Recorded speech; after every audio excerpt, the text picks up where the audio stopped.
What are some of the misconceptions they have about Bright Dog? They think I'm just this mad dog sociopath, man, and they don't understand that, you know, we change.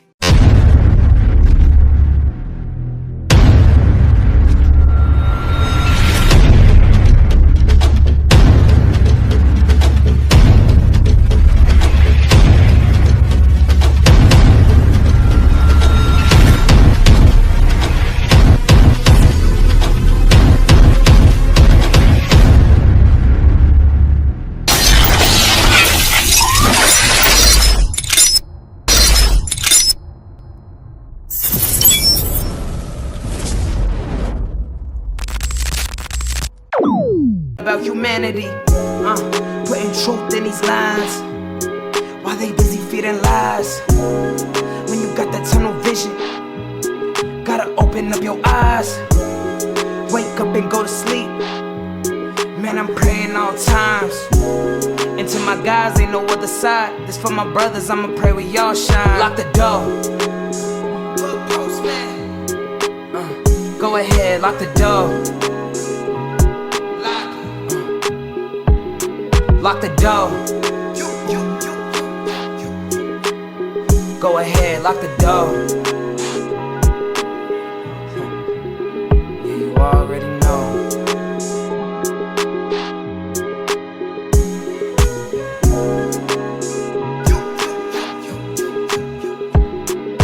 Depending on the lessons, some people eat, some people learn.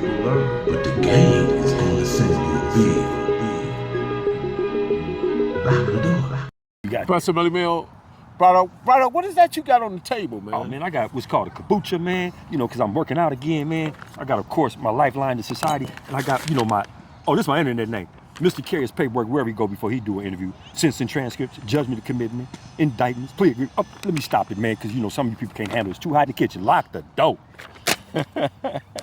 What factors or events influence your decision to carry that paperwork, though, man?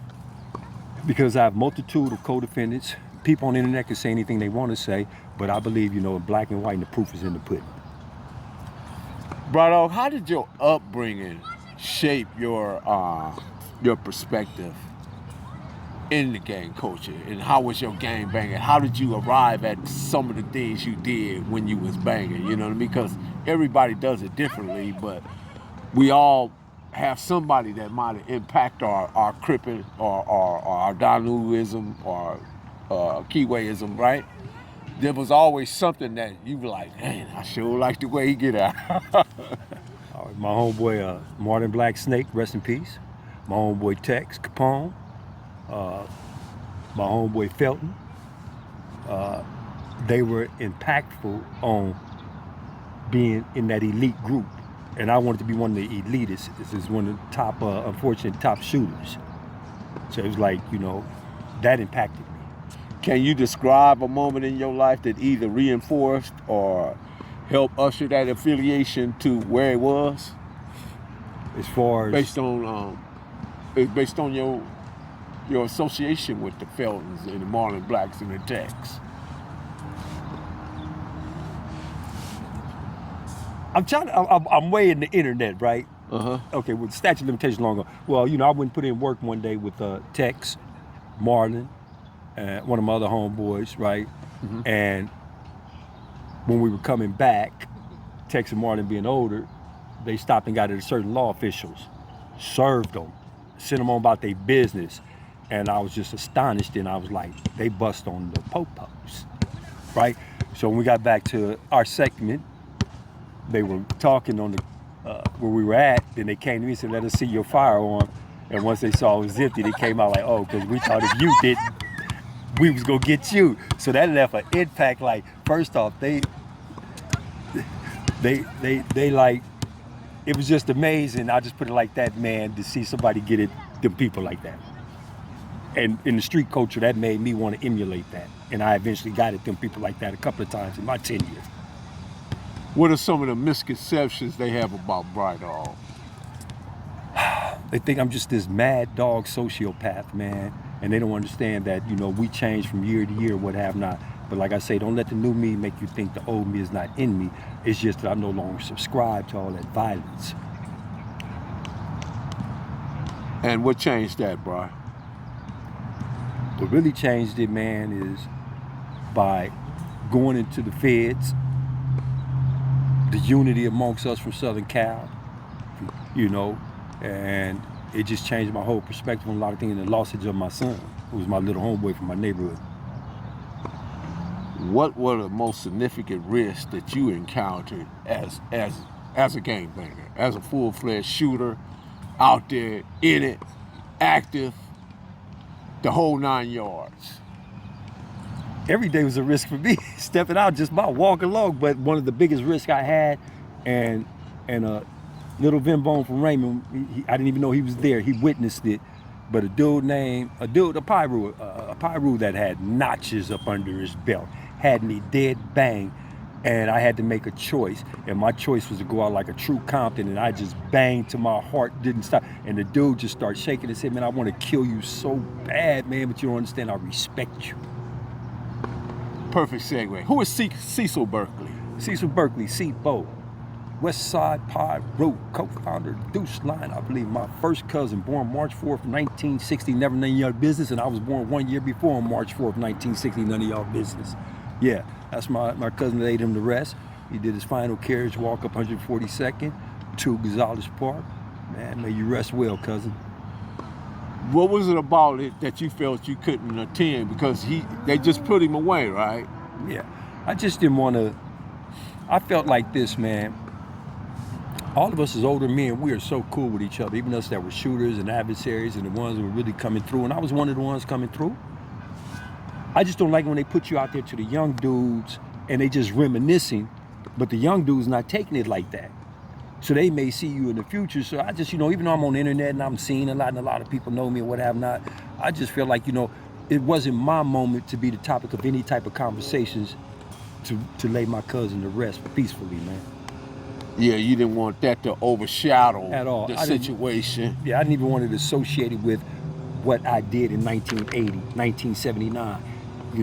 What I did in certain segments from that point forward, because that's not me no more, man. But it is me, if you understand what I'm saying. Right. What advice would you give to someone getting involved and probably thinking about, man, I want to be from Carver, bro. I want to be wherever they may want to be. I mean, what would you tell them at that point? All I could do is give you my 16-year-old and my current. My current is, man, what this entails: a life setting, a cemetery, a wheelchair, or life on installment plan. That's my current. My 16-year-old, homie, turn it up, bust on everybody you could bust on, screw as many girls as you could screw. You remember everybody you was 16 with, because you'll never be together again, because some gonna get life, some gonna get dead, or you gonna be life or dead. So my 16-year-old's like, man, represent the set to the fullest, but be prepared to be the top dog. And by being the top dog, every dog has his day. Today's, man, we more or less dealing with coping mechanisms. And what strategies do you use to stay away from negative influences in your life? Because now it's more like you playing double dutch or hopscotching out there in these streets, because the elements are still there. Well, when you look at it as far as coping mechanisms, stay away from negative elements, you talking about currently or when I was younger? Currently. I have a thought pattern in my head. I'm the landlord and I evict any negativity that comes up in it. I don't give it rental space, but it took me years to get to that program. All right, so therefore, when you're talking about foolishness, I got free will to turn and walk away, because I'm not scared of you. So if I want to sit there and entertain the foolishness, then I'm a fool. Rightfully so, Brian.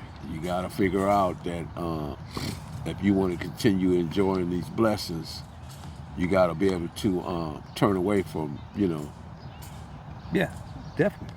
Some certain situations. And we know we see it when, but what role did your family play in getting you to, because sometimes we don't understand that some of our decisions we made in the streets impacted our family as well.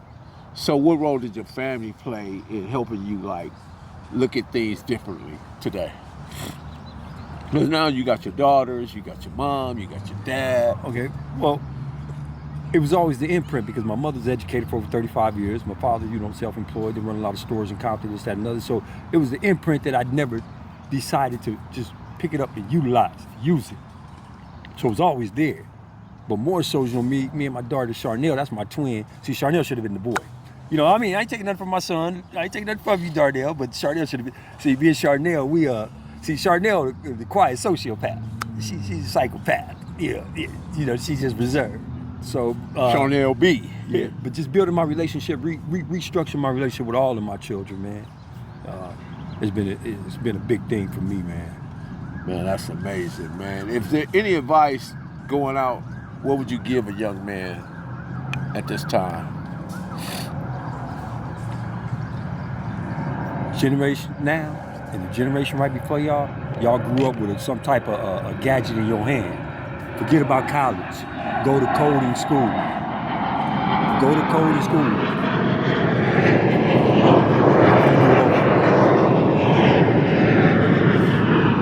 So forget about college. Go to coding school. Why is that important, Brian? Because as of 2025, a coder fresh out of coding school is going to make no less than $120,000 a year in Southern California. You're going to have all kind of companies bidding for you. You have 50,000 people graduating from coding school throughout the United States every year, but you have 500,000 coding jobs open. Coding school. Within if you're 20 years old or if you're 30 years old, within 5 years you'll be your own homeowner. And we're in the information age, and technology is most important. So yeah, I agree with you. Definitely, college is time consuming and it's tie you to debt. That's what college does nowadays. And I want to say this for you blunt smokers, okay? You can go to school for 2 hours a day online to become a coder. And guess what? You don't have to give no UA. If you know your stuff, they're gonna recruit you so you can still smoke your blunts. With that being said, lock the door. Lock the door. Lock the door. Scally Finest, baby. Proof of grind all the time. Music money. Got a dollar sign. Hub City. I'm a street nigga. Streets fuck with me. I'ma keep pushing products to the feds get me. It's guap off top. Diamond Cartier. That nigga wall won't give a broke bitch the time of day. They see me climbing. They see me shining. That's hard work. Proof of grinding. New money got me tipping in that 550. Ali, bad man, and I'm so pretty. I got that tech with me. That's my hater sprayer. Go big, grind now, nigga, play later. What can I say? I'm addicted to this paper stacking.